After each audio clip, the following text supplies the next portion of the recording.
வரதட்சணை பிரச்சனைங்கிறது இப்போ அடிக்கடி நடக்குது. என்னை பொறுத்தவரையும் நீ இந்த வீட்டில் வாழணும்னா நீ உங்கள் அப்பா வீட்டிலேருந்து இந்த நகையை கொண்டு வா, இந்த பணத்தை கொண்டு வா அப்படின்னு எவனாச்சும் ஒருத்தன் சொல்கிறான்னா அந்த இடத்துல நம்ம இருக்க வேண்டிய அவசியமே இல்லை.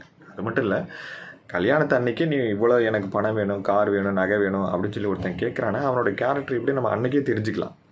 அதுக்கப்புறம் போய் நான் அந்த வீட்டில் போய் நான் எல்லாத்தையும் கொடுத்து நம்ம வாழ்கிறேன்னு நம்ம நினைக்கிறது ரொம்ப தப்புன்னு தான் நான் ஃபீல் பண்ணுறேன். அவங்களோட மோட்டிவே பணம் தான். அதில் போய் என்ன நமக்கு என்ன மனசளவில் அவங்க என்ன திருப்தி கொடுத்துட போகிறாங்க, என்னத்தை சந்தோஷத்தை கொடுத்துட போகிறாங்க. அதுவும் இல்லாமல் ஒரு பெண் வந்து ஒரு பையன் வீட்டுக்கு வர்றது வந்து ரொம்ப சர்வசாதாரணமாக நிறைய பேர் நினைக்கிறாங்க. நம்ம இழுத்தெழுப்புக்கு வந்துட்டு போகிறா அப்படிங்கிற மாதிரி நிறைய பேர் நினைக்கிறாங்க. அப்படி கிடையாது.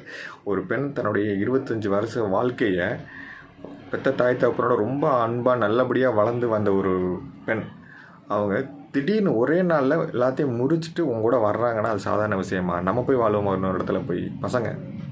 ஒரு பெண் அதை முடிச்சுட்டு வர்றாங்கன்னா அது எவ்வளோ பெரிய ஒரு விஷயமா? எல்லா பாசத்தையும் எல்லாத்தையும் ஒரே நிமிஷத்தில் முடிச்சுட்டு புதுசாக ஒரு வாழ்க்கைக்கு வர்றாங்க. அது எவ்வளோ பெரிய ஒரு தியாகம். உனக்காக வந்து ஒருத்தவங்க ஒரு பொண்ணு உட்காந்துருக்காங்கன்னா அதை கூட சப்போர்ட் பண்ண தெரியாமல் நீ பணத்தை கொண்டு வா, அதை கொண்டு வா அப்படிங்கிறதுல வந்து என்ன நியாயம் இருக்குது? எனக்கு தெரிஞ்சு வரதட்சணைன்னு ஒரு கல்யாணத்தன்னைக்கு பேசும்போதே நம்ம அதை அவங்களோட கேரக்டர் புரிஞ்சுட்டு ஒதுங்கிறதே நம்ம நல்லது. அதுக்கப்புறம் நம்ம வருத்தப்படுறதுல எந்த பிரயோஜனமும் கிடையாது.